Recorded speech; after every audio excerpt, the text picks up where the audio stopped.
Mr. Speaker, I declare my membership of the Policing Board. I deplore violence, regardless of the source. I'm appalled at what we've witnessed. I'm sorry for the public and the police who were injured, and I'm horrified that these children be criminalised. But it's so disappointing to me that civic society is quick to condemn, but doesn't seem to want to understand, never mind address, what's at the root of this.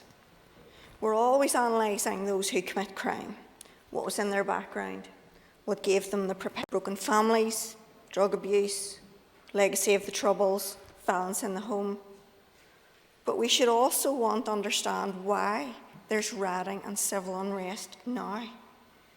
We also need to look and consider, how did we get here? What brought them to this? And what needs to change? There is massive political and culture. I'm not condoning or justifying their behaviour, because it's never acceptable to burn a petrol bomb or attack a police officer. But part of this is that they have watched and learned that violence, or the threat of it, has often paid off, sometimes literally, with funding. Historically, they've watched parades rerouted or stopped because of violent protest and fear of disorder.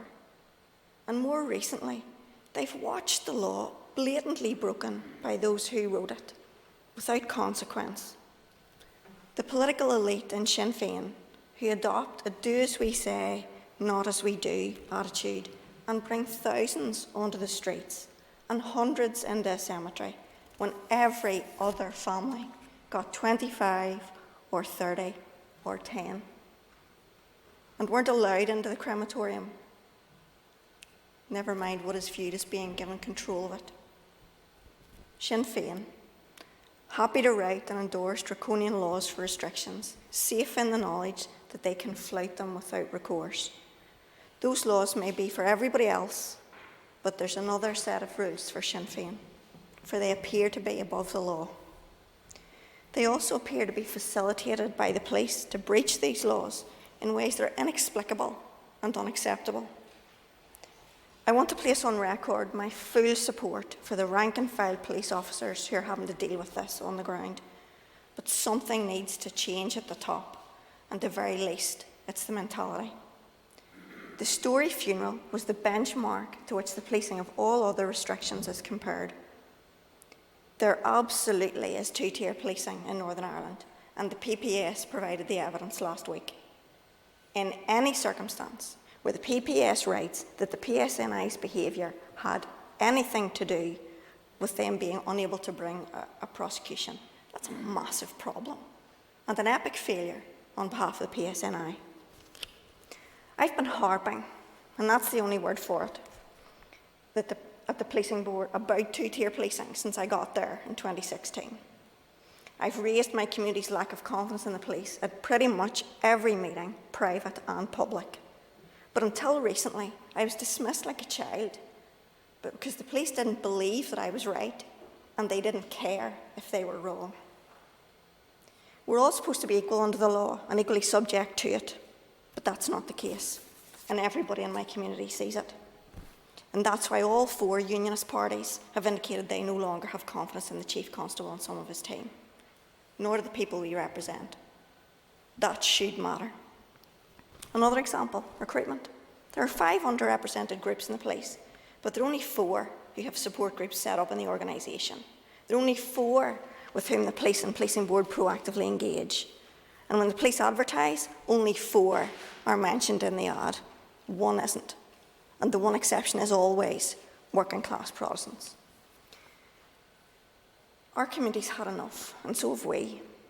Some of them express their anger and frustration in the right way? Absolutely not.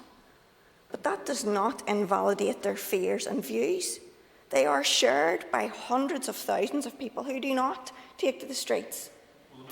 I will.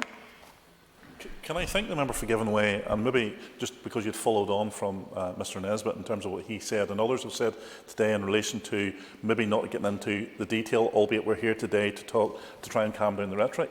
But I think you will maybe accept, in terms of your contribution and in terms of what Mike Nesbitt has said, that there maybe is an opportunity after this debate to actually get into those issues and find actually what the core problems is in all of those areas.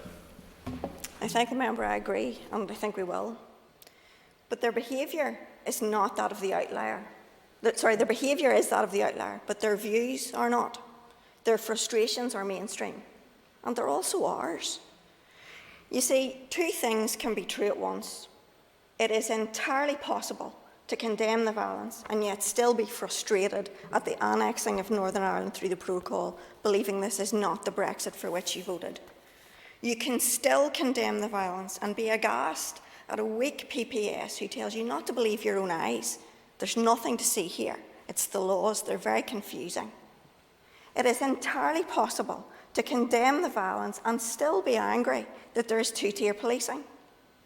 Protestant, Unionist and Loyalist, and I am all of those, no longer feel like they're heard, listened to or valued Members, time's up. in what is supposed to be a shared society.